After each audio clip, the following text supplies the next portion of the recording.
Korang pernah nampak tak orang jual SIM card? Dia promote kalau ada line pakai, tak ada line jangan pakai. Tak ada. So kepada anda yang mahukan SIM card terbaru, tak kira lah terbaru ataupun SIM card lama ataupun plan baru ataupun plan lama, korang boleh PM dekat ruangan description dekat bawah dan korang akan berurusan secara directly dengan tuan penasihat telco, bukan penjual SIM card. Sebab apa? Kalau plan tu dia punya line ke laut, aku cakap terus kerang, jangan pakai, pergi beli SIM card lain. So jangan lupa kontak tuan penasihat telco untuk dapatkan SIM card yang kemungkinan besar berbaloi untuk anda dan sangat menjimatkan duit anda setiap bulan. Sebab ini penasihat telco, ini bukan penjual SIM card. Tunggu apa lagi? Pergilah WhatsApp cepat.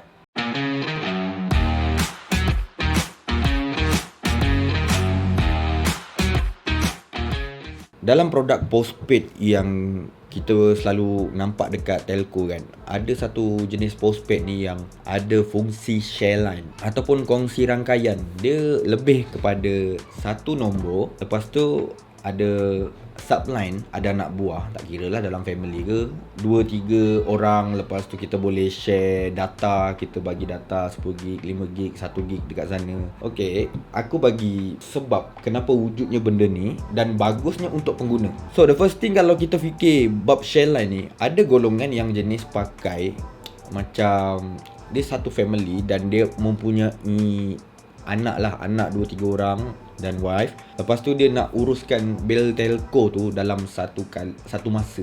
Ni satu masa ataupun satu kali jalan lah. Let's say bil telco keluar 300, dia boleh settle, dia bayar terus. Jadi dia tak nak anak-anak dia datang kalau pakai prepaid, bang nak top up RM5, nak top up RM10. Dia macam jadi benda yang semak tau. Jadi dia nak benda tu diuruskan. Dia jadi macam family line. Dia nak uruskan oleh seseorang, nak bayar bil sekali jalan, nak uruskan let's say kalau nak internet habis ke, kita boleh bagi data. Dia contoh dia macam tu lah. Dia punya bagusnya untuk pengguna. Lepas tu mungkin ada di antara anda yang fikir, nak buat apa so? Macam tak make sense. Ya, sebab korang tak jumpa situasi tu.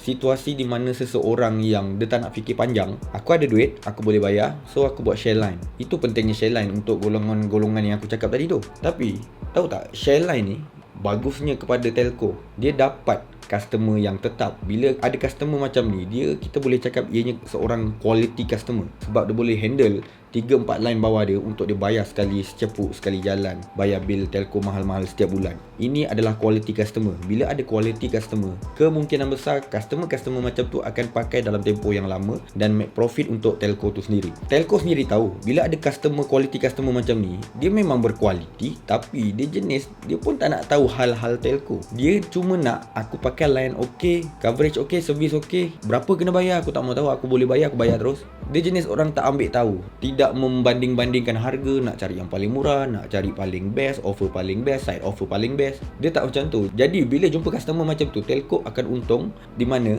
customer tu akan kekal pakai macam tu. Dan bila ada satu situasi lah, macam mana kan, kalau customer yang mempunyai subline atau share line atau family line ni, dia mula didedahkan kepada plan internet ataupun produk-produk yang lebih murah daripada telco lain, semestinya dia akan fikir untuk tukar ke telco tu kan. Kalau dia mula nak ambil tahu, dia dah mula nak membandingkan, benda ni akan melecehkan. Itu yang telco cuba buat, melecehkan customernya untuk berpindah kepada telco lain. Sedangkan benda ni sebenarnya nak kata susah sangat tu tak lah. Tapi bila customer dah jenis tak ambil tahu, tapi bila dia nak bertukar, bila dia tahu step by step macam mana nak tukar daripada telco yang sedia ada tu ke telco lain, bila kita cerita, seller cerita kan, dia akan jadi alamak leceh lah, baik pakai lah, malah aku nak fikir. Dia akan jadi macam tu.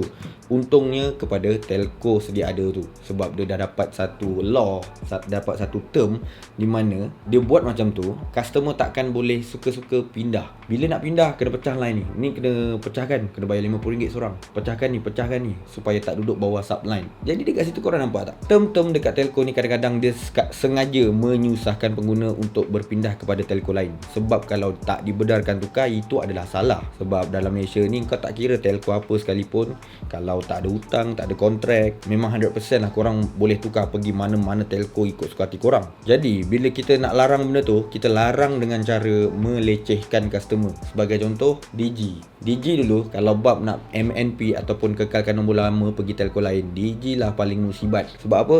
Let's say satu customer ni pakai Digi, bila aku ada jual satu SIM card, bro ni SIM card ni best ni, kalau kau nak try ni, okay, dia berminat. Bila dia berminat, dia nak tukar.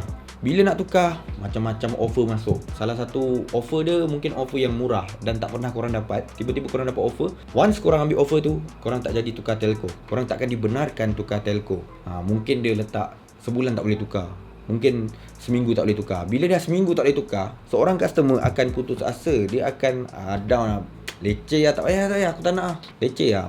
Padahal benda tu tak leceh. Tapi dengan hanya kontrak yang sependek 3 hari, kalau adalah 3 hari, dia terus menyusahkan dan akan membuat customer give up untuk tukar ke telco lain. Digi memang susah gila kalau nak keluar. Dulu, sampai sekarang aku rasa ada lah. Memang susah gila guys. Macam-macam offer time tu. Dia akan call kau, kita ada offer terbaik ni. Bila dia tahu kau nak tukar lain, memang dia offer macam-macam. Offer yang tak pernah kau dapat. Aku ada seorang customer yang dah pakai Digi lebih 10 tahun, tak pernah di call directly daripada Digi untuk beri offer best. Tiba-tiba bab nak tukar telco je, Digi terus call offer macam-macam. Itu cara telco nak mengekalkan customer dengan melecehkan customer untuk buat pemindahan, dengan meletakkan term-term yang membuatkan customer tu akan rasa benda ni leceh, tak payah tukar. That's the problem sekarang ni. Tapi nak buat macam mana kan? Still korang dibenarkan, cuma dileceh-lecehkan, dilambat-lambatkan dengan term-term daripada telco tu. So itu dia cerita sikit tentang share line ni. Sekarang ni korang dah faham lah kan, bagusnya share line untuk customer dan bagusnya share line tu untuk telco. Melecehkan pengguna tu sendiri apabila nak tukar ke telco lain. Jadi guys, kepada korang yang mungkin berminat untuk tukar plan internet yang murah bawah RM50 daripada Tune Talk ataupun daripada Tone Wow, korang berminat dengan insurans yang korang tak perlu bayar, just pakai internet saja korang dapat insurans, boleh PM aku dekat ruangan description kat bawah, ada nombor dekat situ, dan korang akan dibawa kepada seorang yang dipanggil Tuan Penasihat Telco, bukan seorang penjual SIM card. Consider to subscribe, like kalau suka, share kalau guna. I'll see you guys on my next video. Bye.